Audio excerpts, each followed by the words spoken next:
Možná jste už slyšeli, že na bolest svalů a kloubů je nejlepší led, ale věda i praxe dnes ukazují něco jiného. Teplo má mnohem širší účinky a je často účinnější než chlad. Ještě dnes mnoho lidí věří, že na každý problém s tělem stačí led. Vymknutý kotník, ledovat. Bolavá záda, ledovat. Ale je to opravdu tak? Nebo jsme si zvykli na mýtus, který tady přetrvává desítky let? Možná vás to překvapí, ale stará metoda RICE už dávno neplatí. Dokonce její autor se jí vzdal a přiznal, že teplo má mnohem širší a často účinnější účinky než chlad. Jsem Pavla Modrá a v tomto videu vám vysvětlím, kdy použít teplo a kdy led. Podíváme se na to, jak funguje led a jak teplo.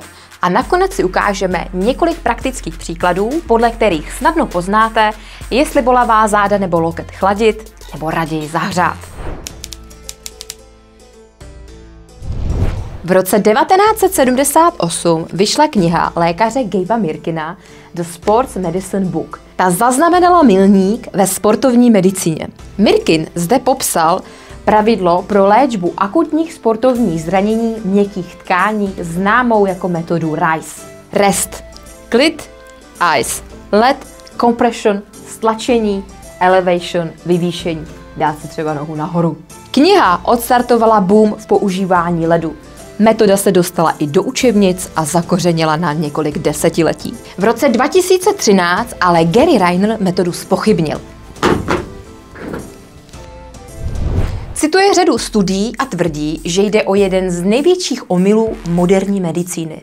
Led totiž ve skutečnosti hojení zpomaluje. Sám Mirkin po 35 letech své doporučení odvolal. Přesto se ledování stále běžně používá a bohužel i doporučuje.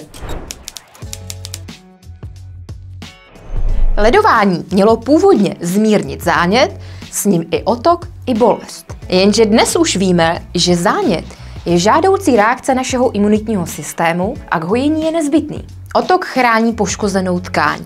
Funguje jako přirozená dlaha, kterou si tělo samo vytvořilo.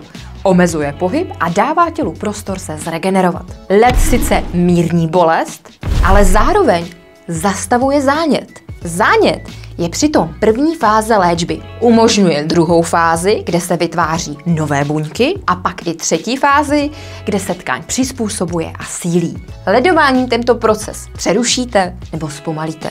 Navíc chlad způsobuje vazokonstrikci, tedy zúžení cév. Do tkáně pak proudí méně krve, kyslíku a živin. Kvůli tomu se aktivují svalová vlákna, která pracují bez kyslíku, což vede k tvorbě kyseliny mléčné a dalšímu diskomfortu. Podchlazené svaly jsou navíc náchylnějším ke spazmatům a křečím. Tam, kde není krev, není regenerace a obnova nových svalových vláken. Představte si, že dáte maso do mrazáku. Co se stane? Stůhne, stejně tak, jako vaše tkáň. Na rozdíl od ledu má teplo mnohem širší účinky. Zlepšuje prokrvení, roztahuje cévy, do tkání pak proudí více krve, kyslíku i živin. Hojení pak probíhá rychleji.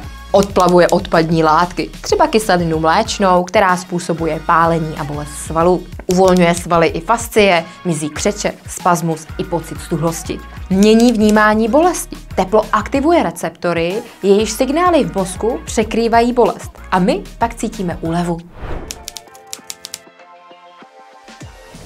Vlhké teplo proniká hlouběji než suché.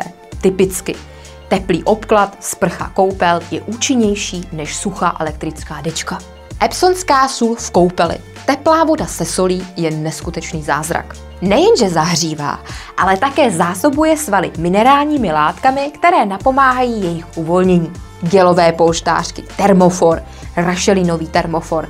Zahřejete je buď v mikrovlnce, nalijete horkou vodu, přiložíte na tkáň. Absolutní top na uvolnění všech zatuhlých svalů. Infralampy a infrasauny. Červené světlo působí hlouběji, zlepšují cirkulaci a regeneraci. Sauna. Komplexní účinek pro celé tělo. Teplo je ideální při bolestech zad, krku, při chronických obtížích s páteří, při regeneraci svalů po námaze, na uvolnění křečí a při neuropatiích. I před sportovním výkonem zlepší prokrvení a připraví svaly na zátěž. Naopak při čerstvém úrazu, výron kotníku, natržený sval, v prvních hodinách teplo vhodné není. V takovém případě je lepší krátce ochladit, maximálně na pár hodin, popřípadně začít s řízeným pohybem, pokud víte jak. Led má svoje místo, ale ne tam, kam si ho většina lidí dává. Pozor, ledování je něco úplně jiného než otužování. Je potřeba to odlišit. Led pomůže při náhlém spazmu nebo křeči, například metodou Ice and Stretch, kdy sval lehce ochladíme a poté jemně protáhneme. Používá se i ve sportu, například ledová masáž během závodu. Rychlé tření ledem zlepší prokrvení svalu, ale dlouhodobé ležení s pytlíkem ledu na bolavém místě, jak možná znáte z filmů, spíš hojení zbrzdí. Led totiž zpomaluje metabolismus buněk, jak jsme si již řekli. Podíváme se na pár příkladů. Nezmíním úplně všechny, podíváme se na ty nejčastější. Probudili jste se, bolí vás záda nebo za krkem. Sáhnu po teple. Prohřeju termoforem. Promasíruju. Prodýchám. Můžu použít hřejivou mast, kdo má i červené světlo. Mám tenisový loket. Bolí mě a pálí mě celý předloktí. Použiju teplo. Buď termofor přiložím, nahřívám. Bolí mě koleno, protože mám namožený přední stehenní sval. Použiju teplo. Jdu do sauny. Dalo by se říct, že na většinu chronických obtíží je lepší použít teplo, naopak na akutní úrazy je lepší použít krátce a intenzivně led. Mám alergii, mám oteklý oči. Dám si na něj studený obklad, pomůže mi zmírnit otok. Mám podvrtnutý kotník, výron kotníku. Můžu první den krátce použít led, ale dlouhodobě neledovat. Lepší metodou jsou kontrastní koupele, střídání tepla a chladu. Fungují jako tělocvik pro cévy, podporují oběh a zlepšují regeneraci. Bolest není signál k tomu, aby jsme vše ledovali. Je to signál toho, že tělo potřebuje lepší podmínky na regeneraci. A teplo je jeden z nejúčinnějších a nejjednodušších nástrojů, jak toho dosáhnout. Pokud chcete top červené světlo od společnosti Nuovo Therapy, najdete ho v popisku videa společně se slevovým kódem. Berte tohle video prosím jen jako inspiraci. Není to náhrada za terapii či lékařské ošetření. Pokud máte nějaký dotaz, můžete mi jej napsat do komentáře a já se na vás budu těšit v dalším videu.